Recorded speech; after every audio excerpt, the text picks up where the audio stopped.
hiangai thagi nini panba Ningol Chakoubana lakpasida lamdamsigi Ningol oibisingda Memton Jewellery House ki maikaidagi yaifa paojel pijari.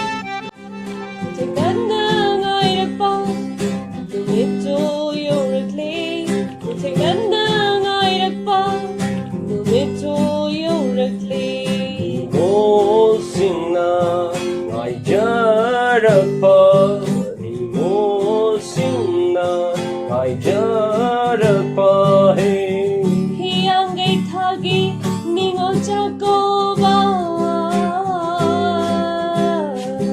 kuthenganda ngairakpa numitso yorakle kuthenganda ngairakpa numitso yorakle. Numit asina lakpada Memton Jewellery House na Ningol Leiteng oinabagidamakta makhal mathel kayagi jewellery items sing fangbiragani.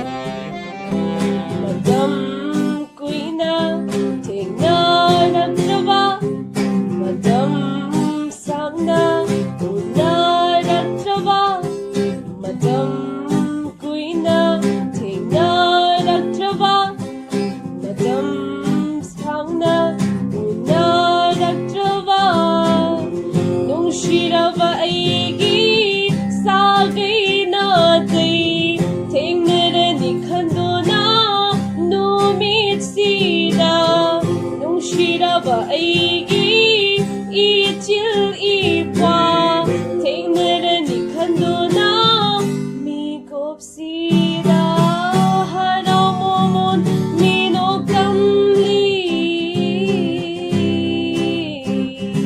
kuthenganda ngairakpa numito yorakle kuthenganda ngairakpa numito yorakle.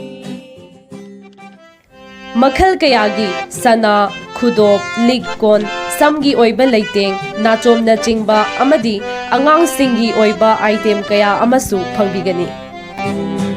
Nava fanglaroi kanjeruna wajaramba aiwa khase nava fanglaroi kanjeruna wajaramba aiwa khase ichil ifa aikhoigi leinariba nushibagi lipulna pullabada ichil ifa aikhoigi leinariba nushibagi lipulna pullabada kanana suthadatwa ngamlaroi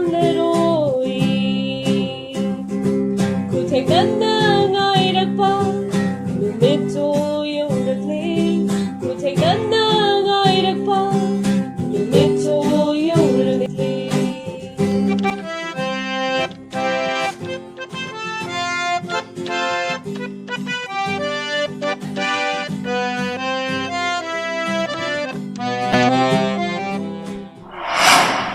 Ravana Jomna Pada Niktirava Chandolna Lighting Livini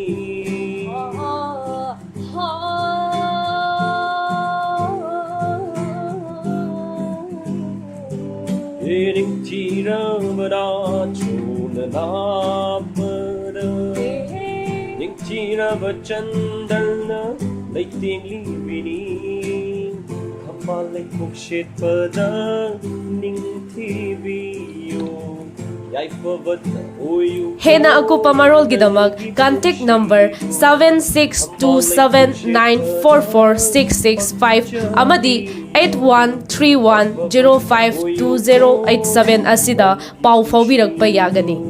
Imphal areagi oina home delivery tawbagi khudong chabasu pijari.